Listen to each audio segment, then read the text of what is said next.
लग्नाचे दागिने म्हणजे श्रीमंत पेशवाई दागिने, नाशिकचे सुप्रसिद्ध सराफ मयूर अलंकार सराफ। ताज्या बातम्यांसाठी नाशिक न्यूजच्या YouTube चॅनलला सबस्क्राईब करा आणि बेल आयकॉनला प्रेस करा। नाशिकमधून एक मोठी बातमी समोर येते। अतिवृष्टीच्या पार्श्वभूमीवर प्रशासन आता सतर्क झाल्याचं पाहायला मिळतंय। त्र्यंबकेश्वर वनपरिक्षेत्रातील पर्यटन स्थळे पर्यटकांसाठी बंद करण्यात आली आहेत। उद्या जाहीर करण्यात आलेल्या रेड अलर्टच्या पार्श्वभूमीवर वन विभागानं हा महत्त्वाचा निर्णय घेतलाय।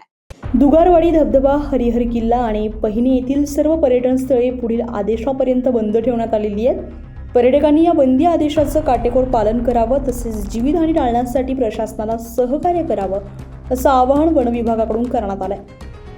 त्र्यंबकेश्वर वनपरिक्षेत्र अधिकाऱ्यांनी याबाबतचे आदेश जारी केले असून कोणत्याही पर्यटकाला या ठिकाणी जाण्याची परवानगी दिली जाणार नाही। तर पावसाचा जोर लक्षात घेता सुरक्षेलाच प्राधान्य देत प्रशासनानं हा निर्णय घेतलाय। संजय परमार, नाशिक न्यूज, नाशिक। ताज्या बातम्यांसाठी नाशिक न्यूजच्या YouTube चॅनलला सबस्क्राईब करा आणि बेल आयकॉनला प्रेस करा।